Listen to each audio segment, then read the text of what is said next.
Dude, that the story you were telling on stage was amazing about how you did the special and how Dave was producing it. Yeah. And how you did it, what, 3 times total? 3 times. I mean,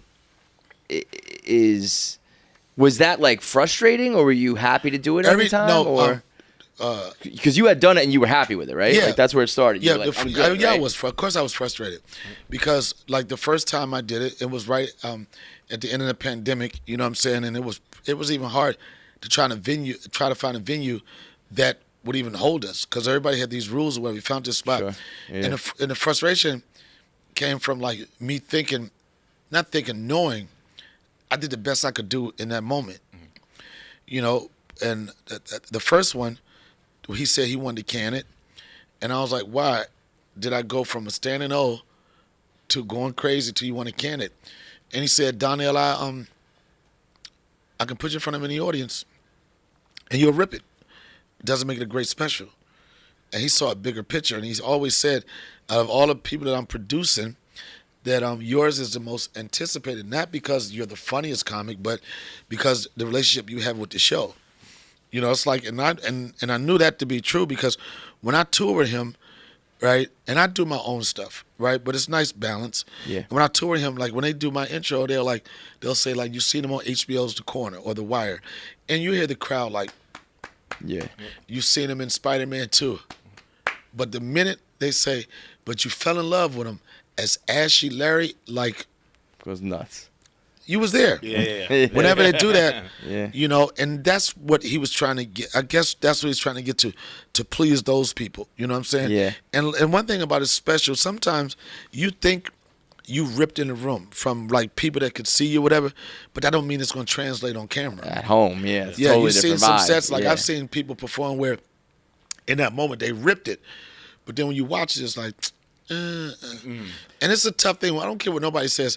And you got so many comments like, if I get a special, I get a special.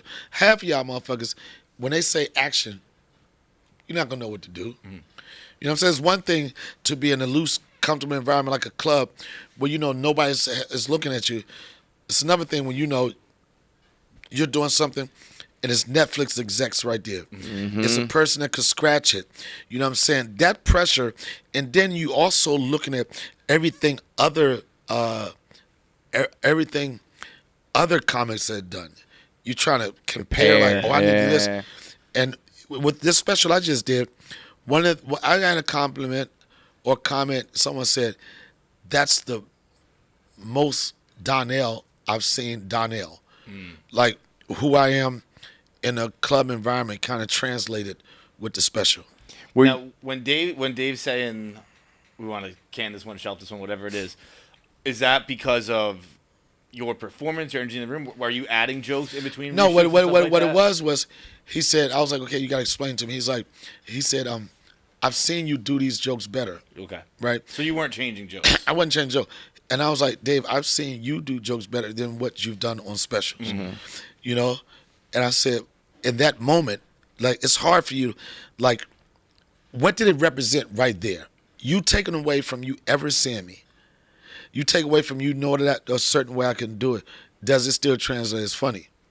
He said, yes. I said, is that enough? He said, no. No. Right? And he said another thing was that I had a lot of COVID-related jokes. And he said, if we drop those, then it's going to date the special. Right. Like, it's True. 2024 right now. Nobody wants to be hearing COVID shit. Nobody, Yeah. but even if you hear it, it reminds you of 2020. Yeah. So we did that. We scrapped that, and then maybe a year later, we were doing some shows in Napa Valley, and Dave, he records all his shows. So he looked at one of the producers and said, "How many cameras do you have tonight?" She said 5. He said, looks at me and said, "Do you want to shoot your special?" I said, "When?" He said, "Now." On I the was spot. So you were ready to just do your set, like I was ready to do my easy, set. relax, But whatever, then- and all of but a then sudden you gotta shine. But then I always got to shine. Well, yeah. You know what I'm saying? yeah, Like, I yeah. always perform like I'm shooting a special. But I kind of got excited about it. I was like, there's no anticipation. There's no, like, executives there. There's no, it's like just, we was going to shoot a special on the low. Nobody knew it. Shoot it, turn it into Netflix. Did you tell the crowd at all? No. No. I didn't want that. I didn't want nobody to know. Is it intimidating, or are you just close enough with Dave now that it's like, you're comfortable around him? But in that moment where it's like, all right, this is number 3, like I want this to be fucking done. I gotta nail this to the point that Dave says. I told him to stop fucking with me. Was that if he asked for a fourth one, would you have done it? No, not that. If a fourth one, Yeah. I would have been burnt out. Yeah, because at some point it's diminishing returns. It's like. Yeah, but it's like like even when we were doing this, like a lot of times when I perform on a tour with him, he never sees me perform because he's in his green room. He don't come out. And I remember one time we were on a flight, and I said, I got a great idea for a promo. And he said, you worrying about a promo? You need to be worrying about your jokes. And I said, I'm not going to let you talk to me like that, Dave.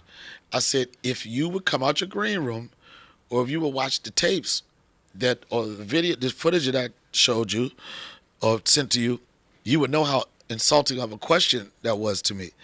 Because every step of the way, every criticism you've had toward me, whatever, I've done my homework. Like if you would see me work, if you would watch it, you would see like, oh, he listened to what I said. You know what I'm saying? Doing more jokes that's personal to me. You know what I'm saying? Not doing all the topical stuff. Even on this special, I only did probably one joke that you would know this was a period of time. And that was a joke I did about the Alabama brawl. Yeah. You know, and I was like, people but like, that's topical, but it's classic. That's going to be topical talked and about classic, forever. and People are going even- to remember that forever. and even though remember it, in the show I said, if you don't know about the Alabama brawl, Google it. So I'm pretty sure the people that didn't know about it, they were at home, were like, just pause and like, oh, let me see that, you know? Yeah. And I just like, What a moment in time. but I told him, I was like, I'm doing my homework. I don't know if he knew that. I'm like, I'm doing my homework.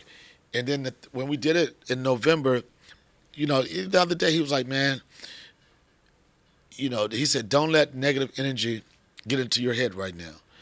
He said, people are going to try to be super critical of you, whatever. He said, but I'm telling you, the streets are talking. He said, you hit a home run. Yeah.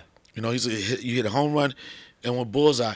And then the thing about it with this, going through it as many times I did, moving forward to the next one, because I'm going to do another one. I'm just telling you that. It's going to happen. I'm just going to have so much experience on the know-hows of making it a great special. And the only thing it can do is get better from here on out.